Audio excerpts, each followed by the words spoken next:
ready for true happiness, for deep fulfillment, for feeling alive, on purpose, and in control of your life again? It's time to be the bold, brilliant, beautiful woman you were born to be. Welcome to the PurposeGirl podcast. I'm women's happiness and life purpose expert Karen Rockkind, and I'm going to teach you how to live on purpose, feel alive, and be happy in every aspect of life. I'm going to get real about my life and interview women who are living on purpose so that you can finally live yours. Welcome to the show.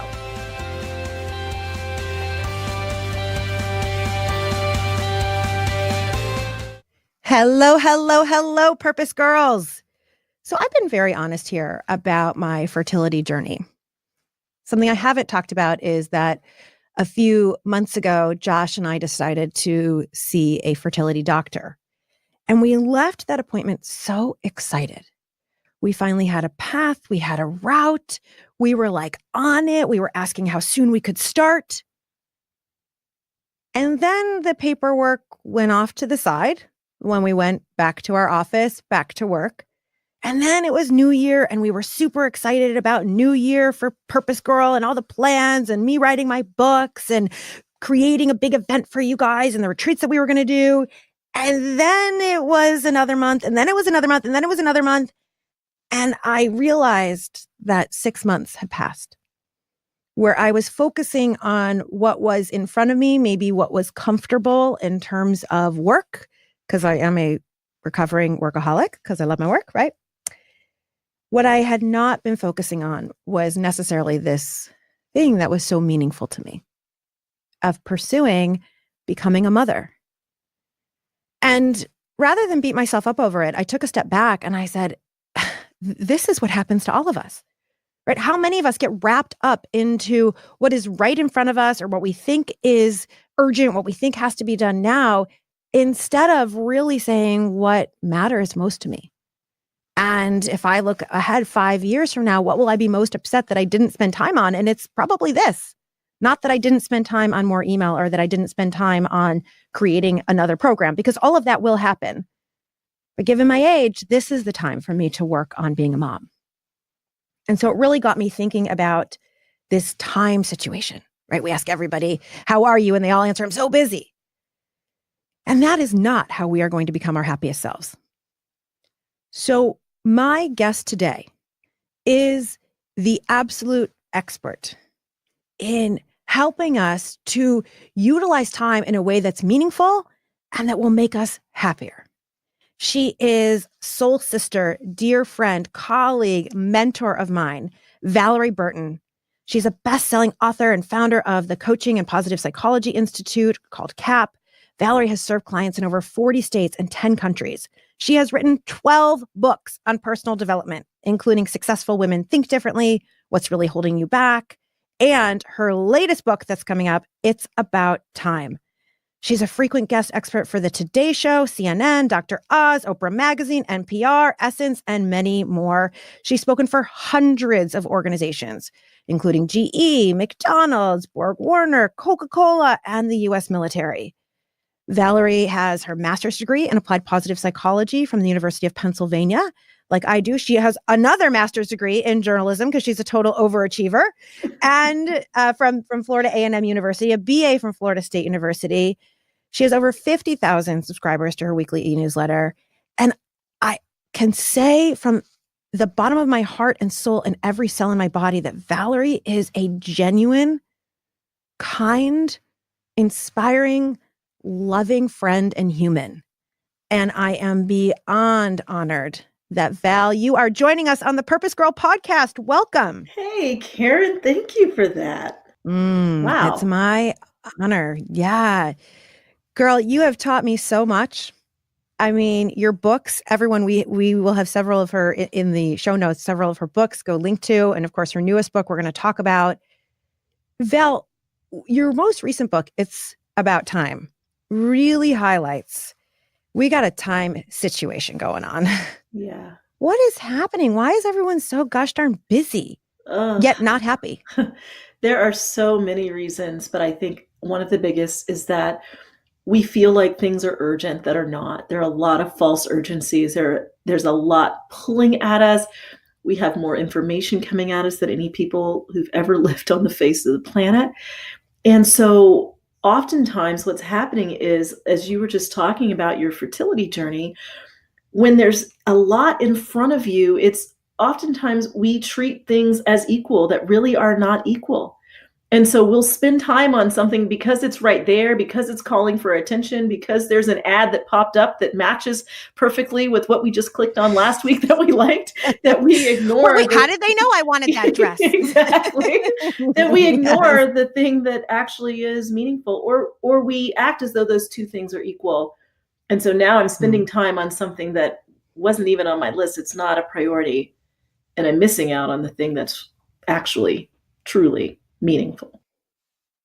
Right. And this happens as you are talking and as I read your book, which is so good, by the way. Thank you. I mean, I know your book is just so thought-provoking, and every story that's in it just spoke to me. I said, oh yeah, that's me. Oh, yep, I do that too, and because just realizing where am I spending my time? And it's something that Josh and I talk a lot about with our work, is how much time goes into just reading emails as opposed to even the larger vision and ideas and projects that we want to work on. Yeah. Right. And that's, I don't even have kids yet. You have 3 and a thriving business and writing books.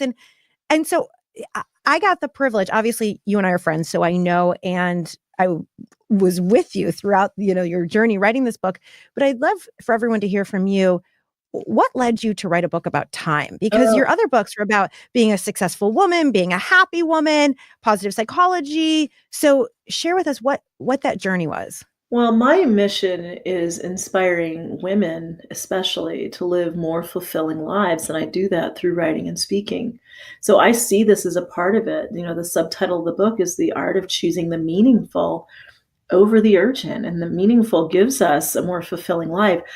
I have always struggled with time, and there are a lot of different ways it has shown up in my life. So from the time I can remember, my mother put me in school early. So I was a year younger than everyone else in my classes, all the way up through high school. And then I got to college, and this sense of failure, because my first year of college, I did so horribly. I spent the rest of it racing through because I thought if I can finish fast, I'm still smart. So I had that thing of always being the youngest, always being the fastest, and being praised for that. Then on the opposite end of that, I got married the first time at 30. And so to some people that seems late, although that's a silly idea looking back on it. But I felt pressure, in my late 20s. Right. And then I found myself, even though my dream was happy marriage and motherhood, I found myself at 36 going through a divorce and not having children and really needing to start my life over. So here I went from being the youngest and the fastest and the first in many ways to getting to my late 30s and feeling like I had missed the boat on dreams that I had. And then I had always struggled with procrastination, waiting until the last minute. And my sense of optimism often had me packing more into my schedule than I could handle. And my husband and I got to a point where we just realized, and it was really a moment I talk about in the introduction of the book, where I took a trip that I, in retrospect, should have said no to. And even though I had tried to say no to it, someone had convinced me otherwise, and I had said yes. And I ended up getting stuck trying to get back out. And I didn't get there to the next day. And my husband left on a trip before then. We had to coordinate around the kids and all of that. And I'm like, why am I even where I am? And I had a conversation with my husband where we were like, we don't have enough margin in our lives. We don't have enough breathing room. And I had been thinking about, what am I supposed to write next? And I realized, you need to work through this issue you have with time, the difficulties you have saying no, the insecurities that lead you to overachieve and be over-responsible, doing things that you don't need to be doing. And in that process, you need to help other people who are dealing with not only some of these just things that for me were natural to me, but also these cultural shifts that have happened that make it even harder. All of the distractions, all of the heightened expectations, because we can do so much more in less time. It was like all of those things converged to create a storm for me. And I thought, now that I finally have everything I said I wanted, a wonderful Mm. husband, a great marriage, our children, I feel like I don't have time for the life that I created that I said I really, really wanted. And I need to figure this out because time passes too quickly. And I don't, I Right. don't want my kids to suddenly be 25 and I'm like, you know what I meant to do Yeah. when you were growing up?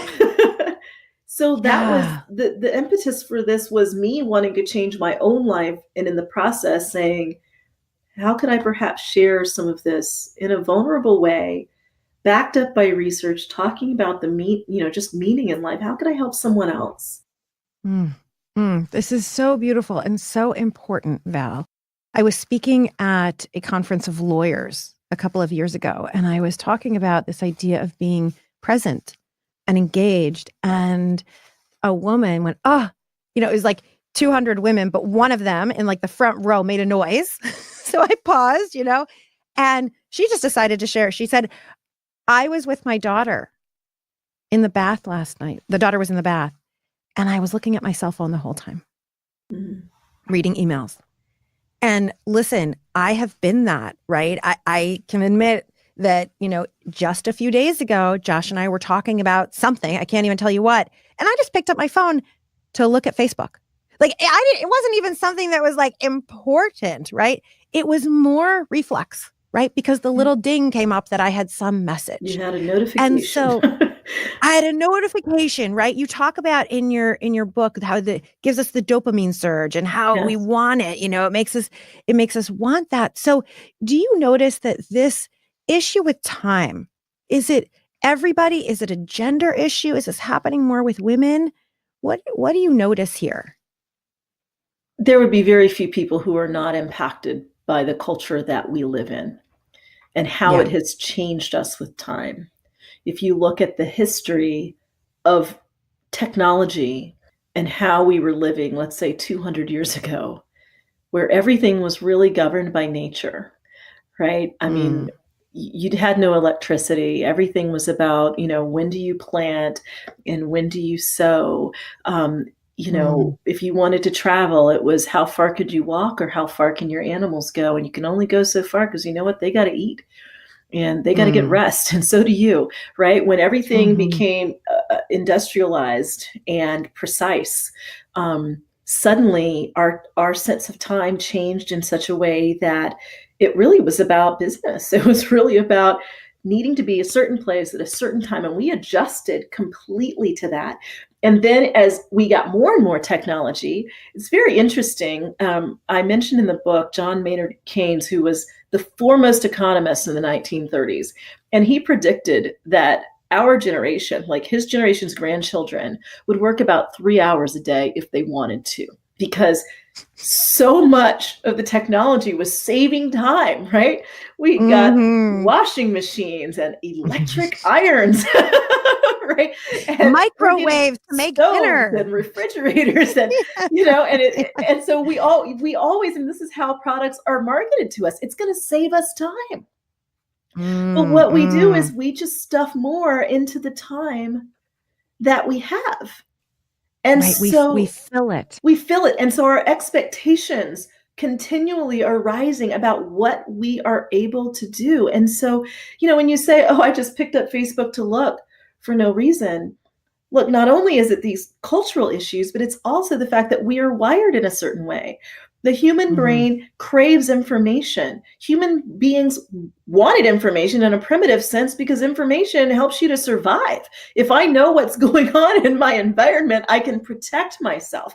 And so, if we really think about the amount of information we have access to, yeah, that causes a dopamine surge. We get this little boost of energy, and in addition to that, the person who has the most information actually becomes a leader in a group. This is also kind of a primitive instinct. You want to be that person that has more information because it gives you a higher social status. So a lot of times we Right. don't even understand the cravings that we have, and we have to be very intentional about being able to curb those cravings because it's not a natural thing for us to do. Right, right. It's natural to want to be known and loved and belong. So I want to be the one with information. It's natural. It's like a little bit of candy, Yeah. right? When Yeah. the ding goes off, for me, I realized it's the ding going off for a text or Facebook, whatever it is. Someone wants me. Yeah. It's Someone loves validation. me. They like It's me. validate like, Literally, they oh, they liked like me. literally, right? And when they don't actually like me, like this has been one of my journeys that I have, thank you, Goddess, have completely shifted in the last year to not care when they don't like something I post on Facebook or Instagram. But this is at the heart. So it's human to want Yeah. more information. It's human to want to be long and to want to be loved. And it's so these are very human issues, Yeah. but we've stuffed more time. When I read in your book that that prediction, as you just said, I mean, I was cracking up. I thought if only they had known that we would be looking at our phone for email at 6:30 in the morning from bed and at 10:30 before we go to bed, Yeah. right? And so this is a real issue. And one of the things I find about women versus men, and this is not all women versus all men, just something on average, and you do talk about this in your book, is that now one of the ways that we filled time was women going to work, right, in much higher numbers. Yes. And this is the Purpose Girl podcast, right? So we encourage every woman to live her full purpose. And with that, then, as our homes required now 2 incomes, and the women are still carrying the majority of the mental load, right? Right. All the things that the birthday gifts that have to be bought and the cereal that's out. I love that example in your book. Yeah, the invisible workload, or the household manager. Yeah, the social manager. Let's talk a little bit about that. Yeah, right. So there are so many things that for women have been advances, but they also have a lot of impact on time. So when you think about the fact that obviously there are far more women in the workplace, there's been a huge rise in the dual income household, and those households make a lot more money than single person, single parent, or the household with one person working, the other person not. But if you're working full time, if it's just the regular 40-hour work week, that's 2,040 hours a year. That's a lot of time, and that doesn't include time commuting, getting ready for work that you might do outside of work hours. Mm-hmm. That time was being spent doing something, and many of the things it's spent doing, you still have to get done. And so there is a lot to be said for what the dual income household did. Not only that, but our economy has shifted a great deal, such that the dual income household is a standard in many ways, for couples. And therefore, we have these expectations that debt in many ways has fueled. And so one of the things that shifted, I mentioned the Industrial Revolution, but one of the things that shifted is the use of debt, right? And that's how we get the things that we want. But that shift is around time being equated with money. And prior to that revolution, time really wasn't necessarily equated with money, right? You were farming and you got enough to live on. You were a skilled craftsman, a tradesman, and you sold enough so that you could make a living. And you also had your own hours. No one told you where to be, when. Now suddenly you're clocking in and your time is money. In fact, it's an imposition on leisure time, right? Because now it's like, well, I got time off, but I could be spending it working. I could be making more, right? Making for people, especially who work by the hour, or right. Or I one could of my be clients more was telling productive, and we don't me, realize right. some of these just simple mindsets because they're not in our lifetime, but in the span of human history. The question is, were we created to operate in this way? I don't think so. What is the cost? Yeah, there is a huge cost. And so the biggest thing is just being conscious of how these shifts and changes impact you personally, and then saying, what's meaningful for me? What am I willing to opt into as my norm? Because basically what has happened is that our norms have changed. And many of these norms are not natural. And you have to decide, what's natural for you, and what that's going to require is making some decisions. And they're not easy decisions. These are decisions oftentimes that require a great deal of willpower, and we know that that is a limited resource. We use a lot more willpower today saying no. Every time you're getting that Facebook notification and you're, no, I'm not going to touch my phone. Nope, I'm not going to pick up my phone. Right. So, and it's hard to do. Right. It is hard to do because we've got the dopamine that wants it. And then willpower, what we know about willpower is that we get a pool of it, right? There's like you wake up in the morning, you've got a fresh pool, if you will, of willpower, of energy. And so much tries to take away, so much every decision that you make, learning, working, all takes that willpower, which is why we eat. You tend to go more for the candy bar at 3:00 than you do right earlier because you're kind of out of willpower. So you and your family have been doing a year of experiments, right? And so, to be clear, we're not saying that all of you purpose girls out there should not be pursuing your purpose and working. We're saying, what are the things that you can do? Like reading your book, I had to acknowledge to myself because you've got this wonderful chart at the beginning of the book to look at where your time is actually going. Yes. And I have not filled it in all the way because I looked at it and I went, oh God, I really need to come back and do this. But I looked at the categories. How much time do I spend scrolling through social media? Yeah. Right.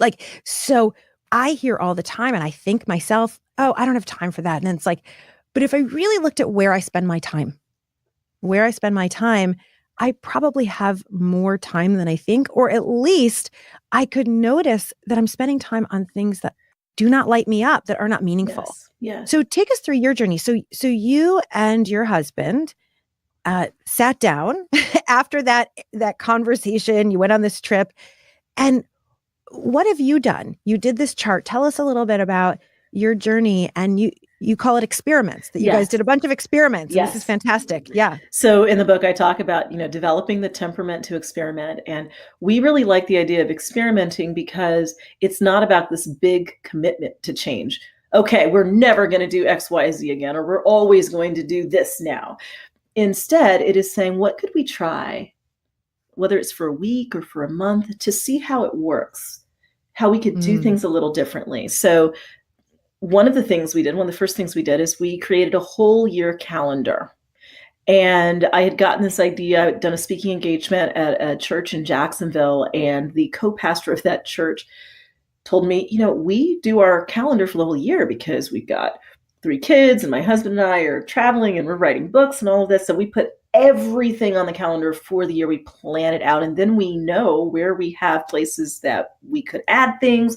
We also see where we might get in trouble because we've got too much going on in a particular period of time. It helps us with financial planning as well.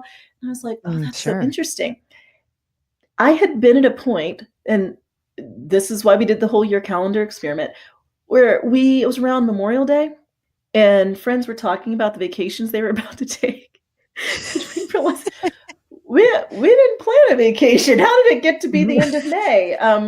And so we actually didn't have any time that summer. We looked at we started filling in our whole year calendar, and there was not one 7-day period before the kids went back to school that we could take a week off. That was very eye-opening. So what we did is we planned for the following year. We planned 13 months out. We also decided to take a little vacation in September that year, but the planning 13 months out led to an incredible vacation where other members of the family decided they wanted to come too. And it was a dream vacation to Italy and to Greece. And we did a cruise, and it was, the kids got to be with their grandparents. And I was like, this comes from the planning. So we decided to do some planning. I decided to try an experiment where, as ridiculous as this sounds, I decided to try working every other day.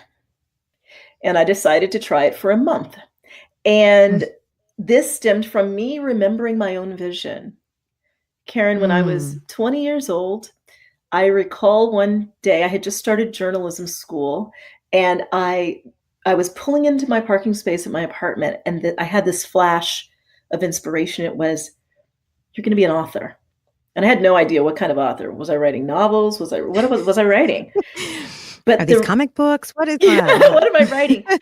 But I remembered my 20-year-old self saying, I want a career and I want a family. And I'm not sure how I'm going to do that and climb the corporate ladder. But I love writing.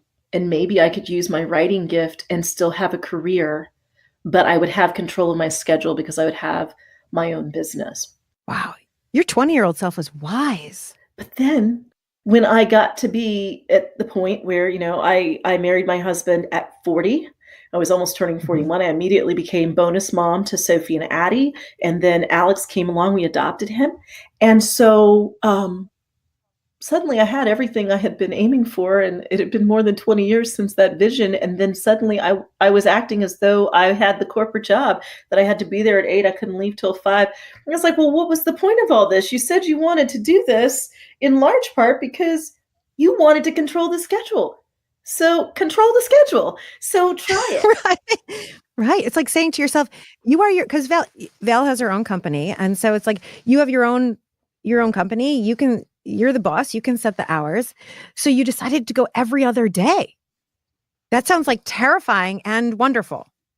Well, I did it, and nothing fell apart. And in fact, we had our best year to date um, when I was there, and my team stepped up in ways they had not stepped up before. And I was more productive on the days I was working because I knew in order to get the next day off, I was going to have to get a lot done. So I wasted a lot less time. So that experiment went on for a whole year, because after the month, I was like, well, this is really great and nothing's falling apart and I'm getting more done than I normally get done. And there's actually research that lines up with this, that people having 4-day work weeks in many cases actually causes them to be more productive because they're really energized and looking forward to that day off. So there were a lot of just little things that we did. I'm doing an experiment right now around what I call phone space.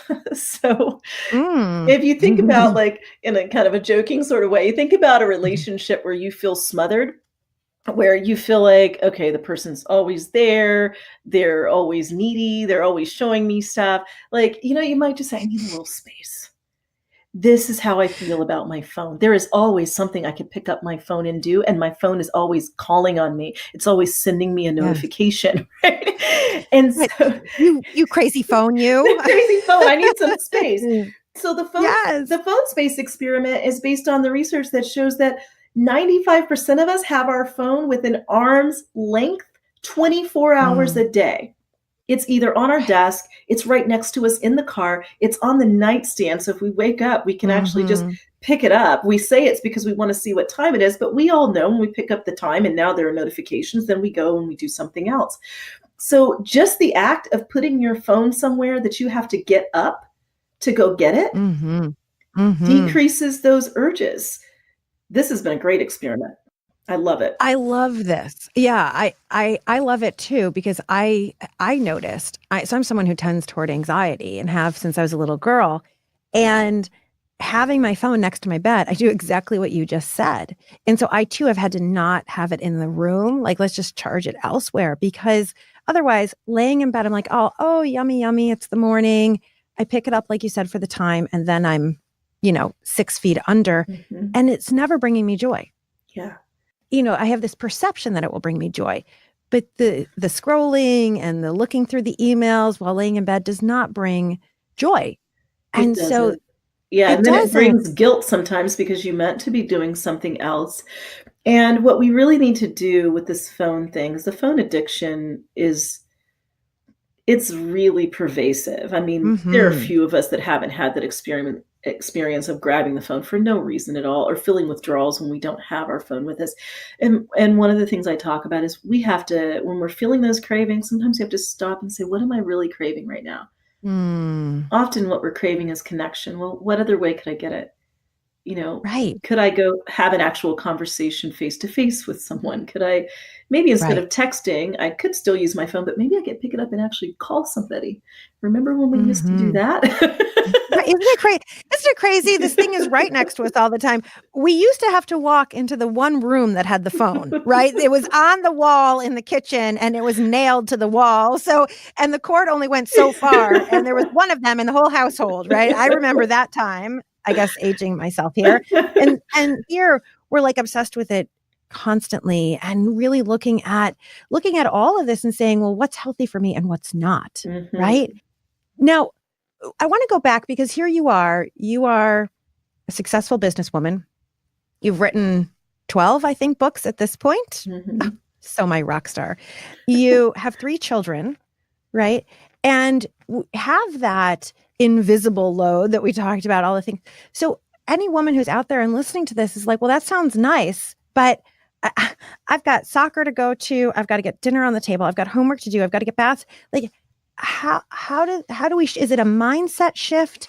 Is it an actual time shift? Do we have to learn to say no more? What we have to do is decide what is meaningful to us in this season. And a lot of times In this season? we don't prune away things that are from old seasons. We Mm. also are often very influenced by what everyone else is doing because it's now the norm. Your kids, are they getting what you want for them out of all of these extracurricular activities? You know, a lot of the research, even around grit, shows you want a child to do something for at least 2 years, and they should begin progressing in some way in what they are doing, what they are learning, because that's what really helps them to grow. That helps them to really dig in and stick with something. But do they need to be Mm. doing 2 or 3 different things? Or is this a season where maybe you're not going to be doing anything? Maybe the focus is Mm. going to be on connecting at home, or maybe, you know, you're in a season where you're trying to develop more stability for your kids. We have, and sometimes we're in a season where we need to ask for help. Some of Yeah. these Or decisions. care for ourselves, That's right? This right.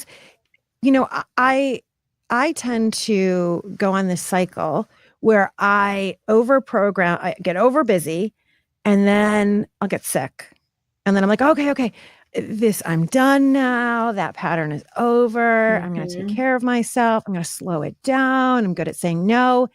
And then it's not that much longer. And then I go back to, and oh my God, I'm so busy. mhm. And so, I think that I love what you said, that it's about a season, and some seasons are like just self-care. A client was just telling me that this morning, that she feels like the most important thing for her family right now and for her work.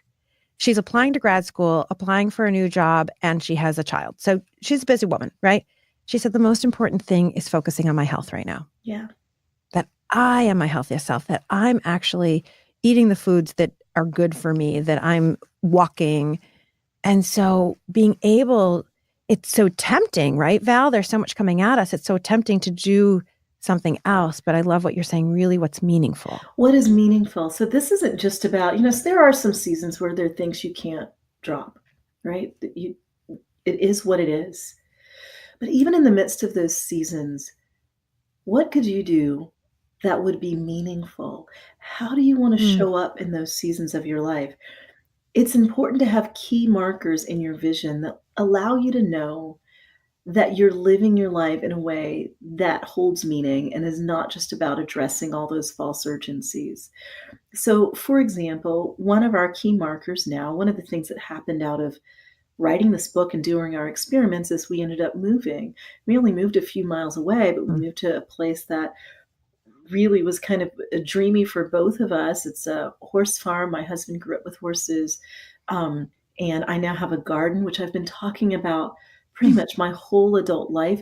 And it really makes me feel grounded because as a child, I spent all my summers with my grandparents in South Carolina. My grandmother had a huge garden. She had chickens. And I would be out there in the garden with her. I had not learned how to garden, but my husband, having grown up mm, spending his summers on his family's dairy farm, he knows all about farming. So we've been mm, growing vegetables. That's meaningful for me. yummy. We Hmm. see sunsets from our front porch that points west. The sunsets are amazing.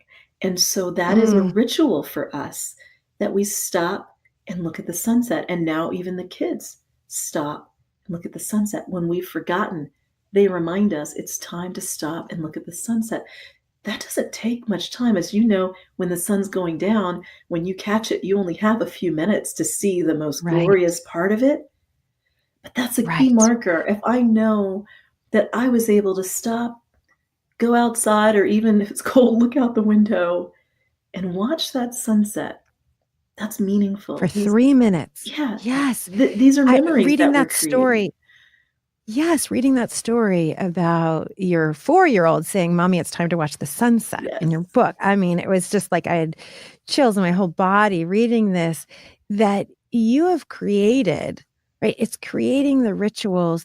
The slowing down is creating the rituals that are going to hold as meaningful and memories for the rest of your lives. Yeah.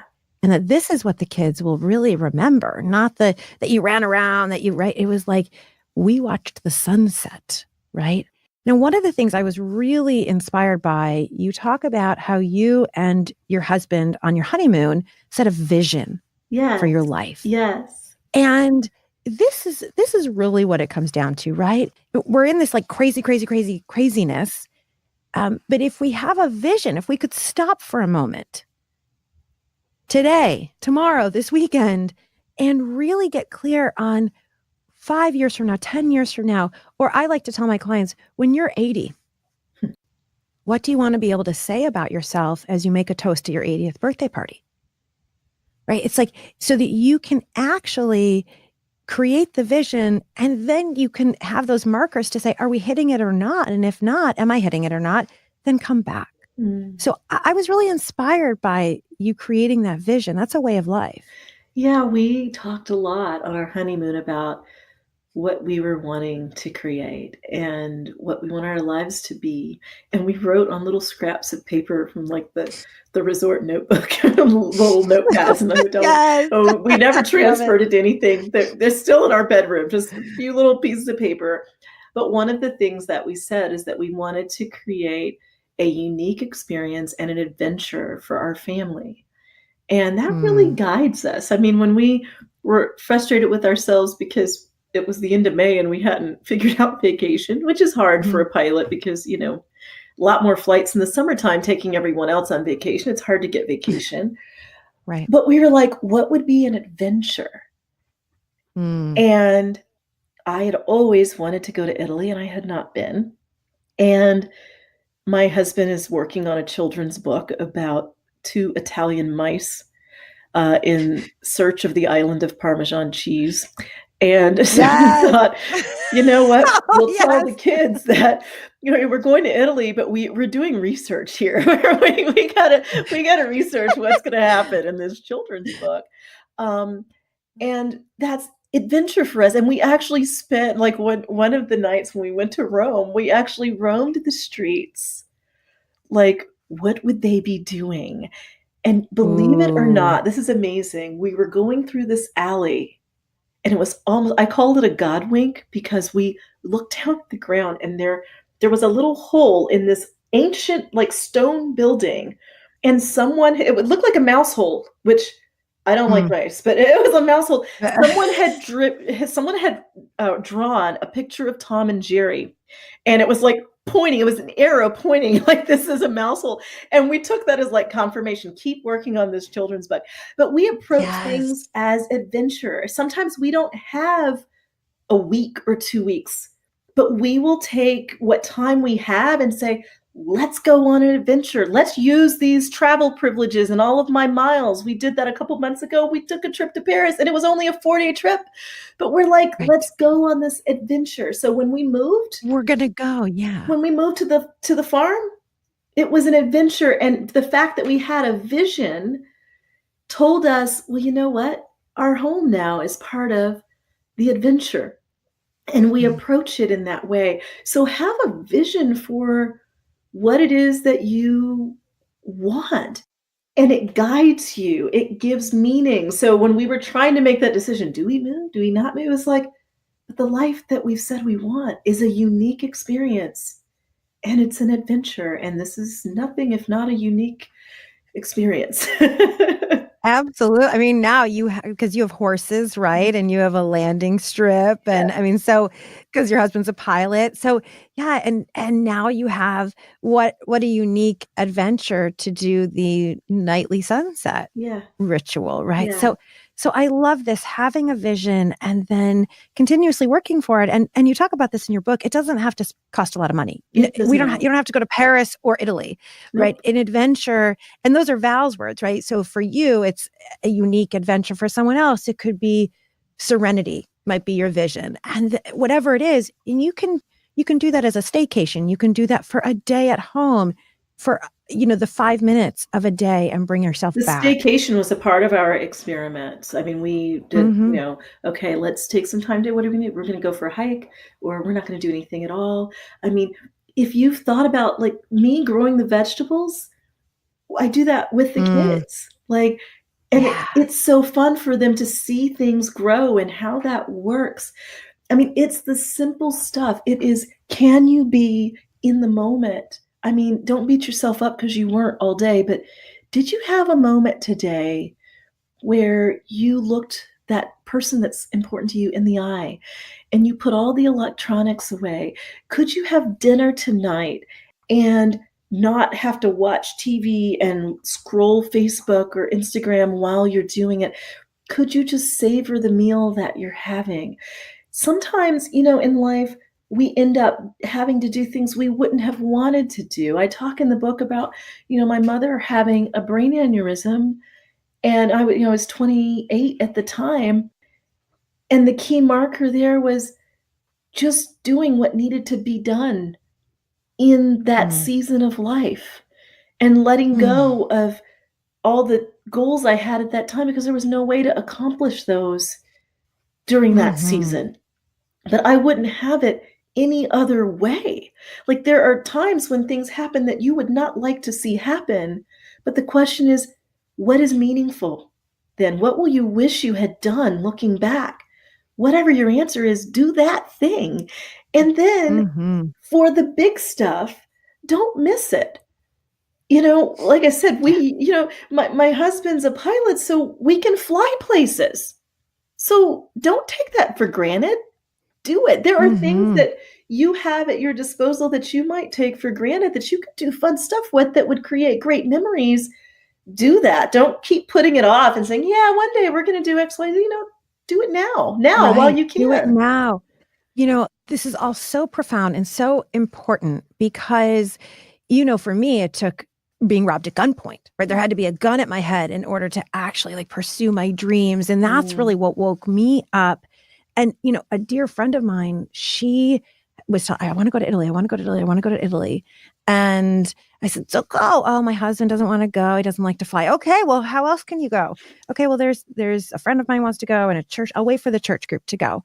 I kept telling her, don't go, don't wait. And she actually ended up having a stroke. mm. And she's doing great now, but she was in a coma for, I think, about 6 weeks. And it Oh was my like, goodness. we just have to remember. And it's easier to remember while you're listening to this podcast than it is in the daily life. But the more we can do these experiments that you describe, Val, right? Because you so well talk about it in your book that there are all these vulnerabilities that kind of take us out of the moment, right? Like Mhm. the perfectionism, or wanting to be an overachiever, or feeling like you've got to be over responsible. I mean, the guilt, Yeah, those will always be there.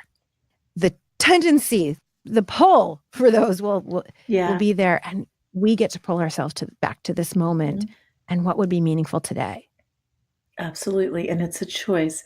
That's why I talk about it's the art of choosing the meaningful over the urgent. The most basic question you can ask yourself when you're making decisions about how to spend your time, when you're feeling really pulled. Today, while you're listening to this might be a day where you just feel like I have so much to do. I have so much to do. Look at what you have to do and ask, is this meaningful or is it urgent? When I talk about the urgent, Mm. I'm talking about the false urgencies. It feels important right now. But if you really stopped and thought about it, it's not that meaningful. It can wait, or somebody else can do it, or you don't have to do it at all. Yeah, I'm always thinking there's never enough time to get it all done, and somehow it always all gets done. Yeah. Like, Isn't that funny? it's like, your family does not have dirty underwear, I don't think. It's like you're having a meal. If you're listening to this, you're probably having a meal, even if it's a peanut butter and jelly sandwich. So it's like it never gets done and it always gets done. Mhm. Mhm. And so I love this. And Val, you are the queen of knowing what will make women successful and happy. Your books have, oh, absolutely, girlfriend. I mean, your Uh, books have absolutely changed me. Being a friend of yours has changed me. I mean, you are the one who Thank you, got me to Karen. finish my book proposal. You are the, I mean, Yes. just brilliant does not even begin to cover. So, Val, it's in the show notes. The book is called It's About Time. Yes. And of course, there are links to a couple of other Val's books that I happen to love. So, one of the things I love to do, Val, with all my guests on the Purpose Girl podcast is to do what I call a purpose power play round. And this is when I ask you a couple of random questions, and whatever is the first thing that comes to your mind is the right answer. Okay. Are you down for playing? I think so. You're going to do great. You're going to do great. You're going to do great. Okay. When you were a little girl, what did you say you wanted to be when you grew up? At first, I said I wanted to be a doctor when I was like 5 or 6, and then as a teenager, I was going to be an international corporate attorney. Oh, interesting. Do you have any recollection of what those were about for you? Well, the doctor was just, I was a very young kid, so I just thought that sounded interesting. International corporate attorney was when I was growing up, when I was in second grade, we moved to Germany, and Mm. that kind of sparked my interest in other people and cultures. And I continued to learn German, and then I learned Spanish. And so I had this fascination with languages. And I always liked asking questions and digging in for more information. And law seemed like something where I could do that. I still ended up doing it, right? Journalism, coaching. It's all about questions. Yeah, It was just a different manifestation of that. So yeah. exactly. That's why I love asking this question because, a doctor is a healer, right? Someone who's Mm. helping others. And that is what you do as a coach and as an author and as a speaker. And then the international, I mean, you fly all over the world to, really support Wow, I people. never And really so thought about it like that. I thought it ended with my international affairs degree that I never used. I always think that our younger self had so much wisdom, and it might not look like the exact same package, but I always think that there's a little bit of something in I there, think right? you're right, absolutely. Yeah. Okay. Second question. You've been to Italy. Where else do you want to go? I have been to some places that were really great. My most profound trip was to Israel. Mm, Um, I would like to go. I did my DNA tests a couple years ago, and getting the results was very emotional.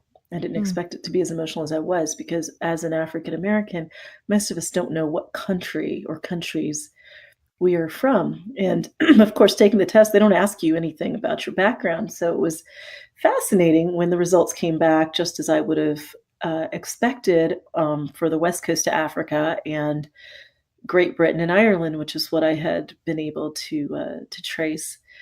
So I would wow. like to visit Ghana and the Ivory Coast and a couple of the other countries that are strong in my DNA.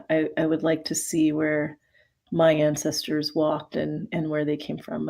I got to visit South Africa a couple years ago, and I'll be speaking there again this year, but I haven't been to the west coast of Africa. I think that would be a very profound experience. Yeah, that's going to be powerful. I can Yeah. feel it in my whole body Yeah. as you speak about it. I can feel it. How incredible that we can go back to our roots now. How incredible Isn't that it we can though? learn that. Oh, I That the haven't done it yet. DNA speaks I'm, to us like that. yeah. And it does. It does. That's so beautiful. I'd like to make a similar journey to Vienna, where my grandparents were before the Mm, Holocaust. mm. So I feel that in every cell. Yeah, yeah, Okay. so I'm looking forward to that one day. I think it'll be a very interesting experience. Mm, absolutely. All right. Third question. Okay. What do you want every woman alive to know? That she's not here by accident, no matter how she got here. That her Mm, experiences,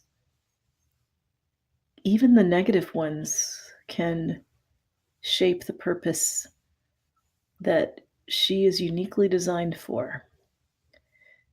Mm. I believe our jobs, our biggest job, is to find that purpose and get about the business of living that purpose. I mean, you can rack up all sorts of achievements in life, but who wants to get to the end and look back and realize that they didn't accomplish the mission they were created for? You're here for a reason. Find that thing and make the impact that you're created for. And that's, I think that's where we find fulfillment and meaning. And Karen, you started out talking about your fertility journey, and we've both had those same challenges. And I can say I don't even I don't cry that I haven't had biological children, because I truly believe that our 3 kids are the 3 kids I'm meant to be the parent to. Mm. I'm amazed at the ways in which I know my son is who I'm supposed to be, his mom. How he Mhm. came to us, when he came to us, I mean, it's just. And so even in things that feel really, stressful, in the book, I talk about making peace with lost Mm. time, having Mhm. compassion for ourselves and forgiving ourselves for choices we made. And yet I'm like, but all of that, if I hadn't gone through, those 6 years and been divorced, and then I wouldn't have Sophie and Addie and Alex. I wouldn't have Jeff. It's all good. So Yeah. look for the purpose in the even in the painful things, because it's there. Mm. Mm-mm-mm. Pain to purpose. Girlfriends, yeah, Purpose Girls, you hear me talk about that. You can all tell why I freaking love this woman so Oh, much. Karen. Valorie Burton, you are a shining light. You radiate, and you've profoundly changed my life. Now I know you've profoundly changed my listeners' lives. I'm so, so, so grateful. People can find you at valerieburton.com. And of course, we have it in the show notes. And her book, your book, It's About Time. You want to make sure you're heading over to Amazon and getting that. It's so exciting. Anything else you want to make sure that our listeners know and how to find you? Well, that you're not only an incredible woman, but you're a pretty incredible podcast host. This has been a great Mm. conversation. And you mentioned the CaPP Institute. We train coaches, so anybody that's kind of in that realm, especially positive psychology based coaching, you can find that at valerieburton.com or at capinstitute.com. We've had so much fun training, I think, people from 15 countries in every state in the US at this point, which is amazing to me. But I love Wow. being able to multiply that work that I do Mhm. by helping Mhm. others learn how to coach and how to do that work as well. Brilliant, brilliant. So all of that in the show notes. Valorie, thank you, thank you, thank you for being on the Purpose Girl podcast. And for all of you out there, thank you, thank you, thank you for listening. We hope you loved this episode. And if you did, then please go over to Apple Podcasts or iTunes and leave us a 5-star review. Tell me what it is that you love about the Purpose Girl podcast. You know, I read a review every other week, so I may just read yours. I love your questions. Go over to purposegirl.com. Download your free Living on Purpose guide if you have not yet. Get my weekly newsletter so that you get the jolt, the boost of positivity coming to you. If you have not yet joined the free Purpose Girls Facebook group, go ahead and do that now. Several times a week, my team and I, we post featuring members. We post motivational Mondays. We post ways for you to brag about your accomplishments, ways for you to further live your purpose. So you want to make sure you are joining that free Facebook group. Also, every so often I do a Q&A show. I love answering your questions and coaching you directly. So make sure you get those questions into purposegirl.com/voicemail. Most important thing you can do is to share this podcast. Share the Purpose Girl podcast with every woman you know. Every woman who is struggling with busyness needs to hear this. Every woman in your office, make a little book club around it, right? Make sure you are giving this to your mother, to your sisters, to every woman you know. Because what we're doing here at Purpose Girl is we are changing the world one woman at a time. Thank you again for listening. May you live purposefully. May you love yourself, and may you love life. Bye for now.